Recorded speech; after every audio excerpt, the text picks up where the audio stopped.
کیوں؟ بسمillahirrahmanirrahیم. عثمان جاوید نیوز میں آج ہمارے ساتھ دو سینئر صحافی موجود ہیں، وقاص احمد اور نعیم اصغر. دونوں کا تعلق ایکسپریس نیوز سے ہے، اور آج ہم بات کرنے جا رہے ہیں جو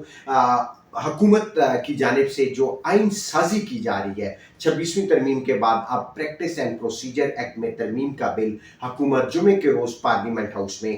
پیش کرنے جا رہی ہے. ہمارے ساتھ وقاص احمد موجود ہے. 26ویں آئینی ترمیم جب ہو رہی تھی تو ہم رات گئے پارلیمنٹ ہاؤس میں موجود تھے، کیا ہو رہا تھا وہ ناظرین کو بتا رہے تھے. وقاص، آپ کا بہت شکریہ. پریکٹس اینڈ پروسیجر ایکٹ، حکومت کیا چاہ رہی ہے؟ ججز کے ساتھ لڑنا چاہ رہی ہے یا اپنے مرضی کے ججوں سے کام کروانے جا رہی ہے؟ کیا کر رہی ہے؟ دیکھیں عثمان، جب 26ویں آئینی ترمیم آئی تو سب سے پہلے 81 جو ترامیم جو تھی وہ آئین میں جو حکومت کی جانب سے لے کر آئے گی، اور اس میں مرحلہ وار کمی ہوتی گئی اور وہ 22 ترامیم کے اوپر ختم ہوئی. حکومت کے پاس اس کے 3 بڑے آپشن. پہلا آپشن یہ ہے کہ 27ویں آئینی ترمیم کی شکل میں ایک نئی جو ہے وہ لیجسلیشن لے کر آئیں، اور وہ تمام ترامیم جو 26ویں آئینی ترمیم میں ہم نے شامل نہیں کی تھی ان کو جو ہے وہ لے کر آیا جائے. اس کے ساتھ ساتھ جو دوسری جو بڑی چیز ہے وہ یہ ہے کہ وہ لیجسلیشن، وہ قانون سازی جو آئین کے تحت نہیں بلکہ قوانین کے تحت قومی اسمبلی سے اور سینٹ سے منظور کرایا جا سکے. اگر ان کی بات کریں تو پریکٹس اینڈ پروسیجر قانون سب سے پہلے جب عمر عطا بندیال کی دور میں جب سابق چیف جسٹس آپ کو کہوں گا، پہلے ناظرین کو اگر یہ بتا دیں آئین سازی اور قانون سازی میں کیا فرق ہے. دیکھیں آئین سازی اور قانون سازی میں بنیادی فرق یہ ہوتا ہے کہ اگر آئین میں اگر کسی بھی قسم کی کوئی امینڈمنٹ اگر آپ کرنے جا رہے ہوتے ہیں تو دونوں ایوان، جنہیں ایوان بالا اور ایوان زری کہتے ہیں، قومی اسمبلی اور سینٹ کے طور پر انہیں جانا جاتا ہے، ان میں 2/3 اکثریت جو ایوان کی ہوتی ہے وہ مشتمل اس کی جو منظوری لازمی ہوتی ہے. اگر قومی اسمبلی کی بات کریں تو 224 میجک فگر ہے ممبران کا جو قومی اسمبلی میں آپ کو ضروری اس کی حمایت حاصل ہونی چاہیے. 2/3 اور اگر سینٹ کی چاہیے تو